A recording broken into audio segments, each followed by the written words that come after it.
So, after all of the hype, Weapons has finally released. And does it live up to that hype? Well, kind of, and kind of not. There was a lot of hype built up for this film, even before it went into production.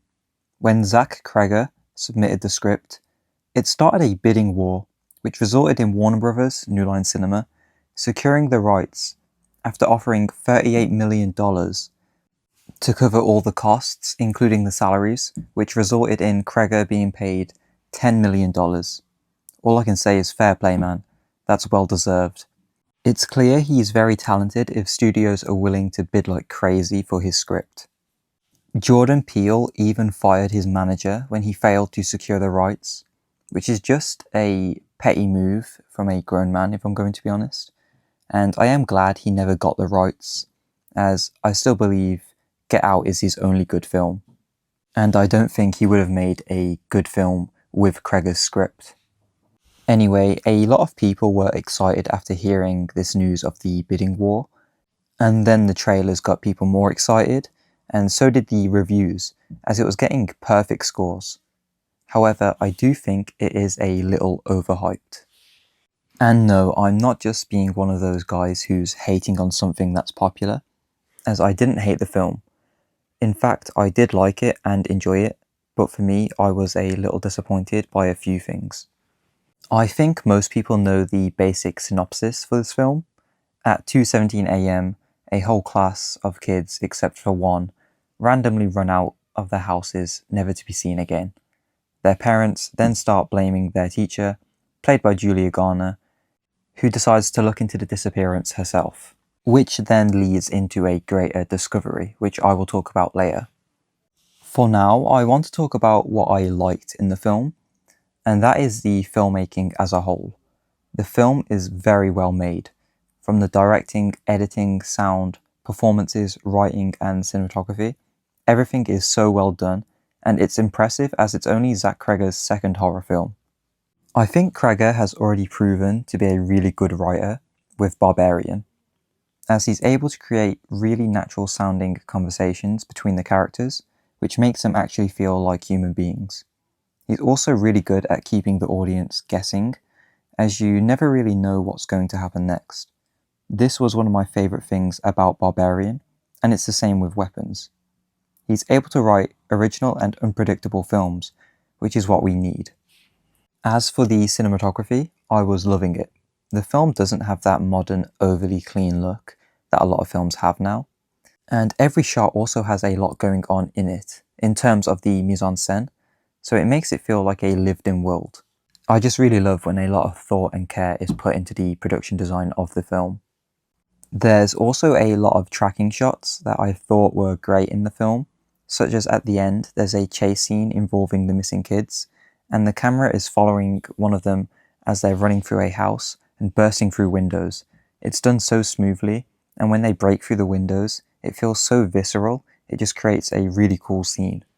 I think the editing is also done really smoothly. The film is told in different chapters that follows a different character, so you get a new piece of the puzzle each time, and eventually you will see a scene you have already seen, but from a new perspective. This is done really smoothly through the editing, as for example in Justine's chapter, she meets her ex Paul at a bar. They hug and have a conversation, and eventually sleep with each other. However, when it's time to show Paul's perspective, it cuts out the conversation as we've already seen it, and it goes from them hugging to having sex. Then if one character is asked a question, it will cut to them answering it in a different scene, but you're seeing that scene from a new perspective. It just helps the film flow and connects the chapters really well. I was also surprised at how funny the film was too. There's a lot of comedy, and I think in my cinema at least, there were more people laughing than being scared. I do think the comedy is handled well, as usually after a joke, the film will quickly transition to something unnerving. For example, there's a moment where Justine is waiting outside of this house, and she falls asleep, and you see the door of the house open, and this woman comes out doing a goofy walk, which made everyone laugh. However, she then gets into the back of the car, which instantly made everyone go silent. There's a lot of moments like this which just shows Kreger is a skilled writer, as he's able to balance the two genres. So what didn't I like? Well, I just found the reveal to be a little disappointing, if I'm going to be honest. With all of the trailers and even the website they created, I was really intrigued about this mystery that they were building up, and the reveal for me was a letdown. It turns out one of the kids in the class, Alex, has a sick aunt that comes to stay at his house, and she uses witchcraft to control his parents and the kids. And I guess she does this to steal their life to keep herself alive or something. But she can also use them as weapons, hence the name of the film. For me, I just found this to be underwhelming. I don't really know what I was expecting, and I wouldn't have predicted this, but when the reveal came, I was just like, oh, okay. It's not a bad reveal, but I was underwhelmed. The film does hint towards this, to be fair, as at the start the word witch is written onto Justine's car, so that was a cool detail. I just don't think the reveal had much of an impact. I just felt very passive when it was revealed. I wasn't like, oh, holy shit. It was more just like, oh, okay, I guess. I also found the constant change in perspective to be annoying eventually. I wasn't the only one who felt this, as by the final perspective change, there were audible groans in the cinema, and someone even said, for fuck's sake. For me, it did start to ruin the pacing, as every time the film felt like it was ramping up and going somewhere, it would change perspective and you would have to see the build-up again, and I think this happened 6 times. So whilst it is a good way to build suspense and keep you guessing, it does also make the film feel really long, as it feels like withholding information for the sake of it. Some guy also fell asleep in the screening I was in, and he was proper snoring, but to be fair, I can't blame him, as it was a late showing. I do also think the comedy was overdone at the end, as eventually Alex is able to use the magic tree thing, as that's how the witchcraft is done in this film. There's a small magic tree, you break off one of the branches and you use some blood, take someone's personal item, and you then can control them. Anyway, he controls all the kids to attack his aunt, which starts this really goofy chase scene where she's flailing her arms and screaming, and the kids are chasing her throughout different houses.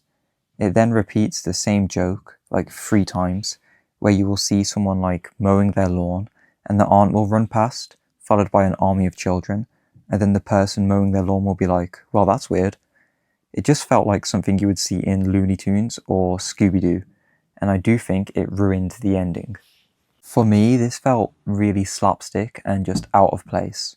I think there are some plot holes too, like near the end you clearly see the aunt enter a room upstairs, but then suddenly she's in the basement and she controls Josh Brolin's character.